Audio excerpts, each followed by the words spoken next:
Greetings, everybody. It's Jim. You know, everybody should have a party game on their shelf. You know, whether you're trying to supply a game for just 6 people at a small gathering at the house, or you're going to a convention and you got a slot to fill for 32 people. You know, these games have to have the same characteristics, though. They got to be quick to play, quick to learn, and appease a wide range of people, no matter who they are or who comes through the door, gamer or non-gamer. So today, I'm going to be talking to you about why you should be playing Slapshot from Columbia Games. Now, Slapshot is a game that is very under the radar when it comes to party games. I mean, you'll see other games like Coup and maybe Secret Hitler come to mind. I think this one takes the cake. I have 2 copies myself and have played it at numerous conventions, and they actually play it yearly at the Board Game Championships in Pennsylvania. All right, yearly, and it's got a big following there. So, hey, let's just get right into it. Now, the first thing I'm going to say about Slapshot, it is a player observation game with some diplomacy, okay? It's player observation with no downtime, all right? Not that there's a lot of downtime because your turn's going to come around in a minute, but you still have to pay attention to what everybody's doing, pay attention to the matches when they get played. They're over in a flash, but that's when you get to see everybody's cards, and there's a lot going on. There's a lot of little nuances here that really, unfortunately, when you read the rules, it doesn't translate. If you read the rules that you can download at ColumbiaGames.com, it seems like a pretty dry game, you know. When you get to cards, it almost seems like a child's game of war where you're just flipping cards and the high card wins, right? Believe me, that is not the case. This is like one of those game grenades. I mean, you get the game rules, you say, okay, what's this? And then all of a sudden, you wait 3 seconds and boom, oh, there's the strategy right there, right? So the game starts with everybody with a block of their color on preseason. And as they win games, they move up the ladder. And of course, when somebody gets to the playoffs that wins 9 games, the playoffs happen with the first and second people in the game. And then the game ends with whoever wins gets the cup.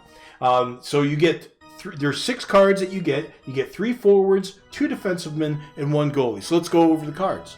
So here's Sir Stanley Cup. He's one of the forwards in the game, and basically they range anywhere from 10 to 1. And they're all of this kind of comical kind of look here. And then here we have Cheapskate. Now, if you notice the art, it reminds me of my very first game that I really fell in love with, which was Payday as a child from Parker Brothers. And I remember this artwork style, and I almost have to ask if this is the same guy. I have to find out.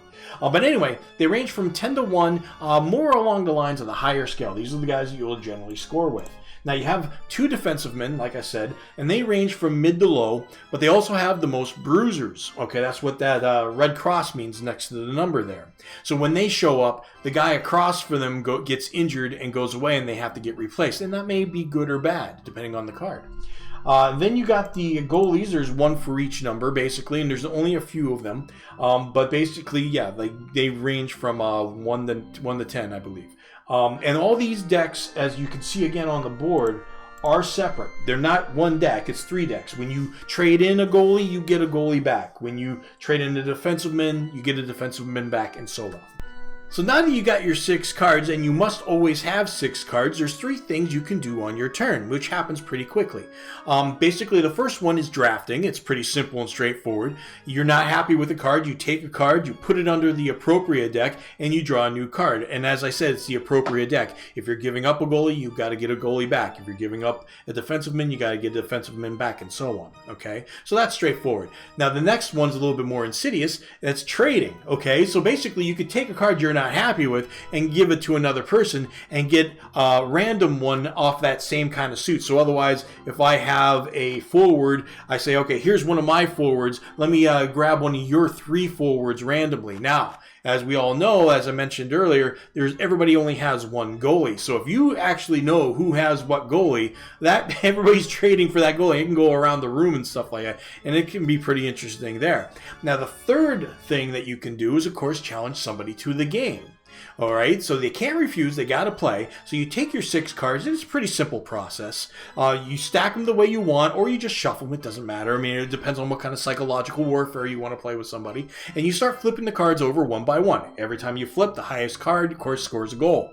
A tie, nothing happens. There are only a few exceptions. 1, if a goalie shows up, it blocks that shot. Unless 2 goalies show up at the same time, in which case the highest card does score a goal.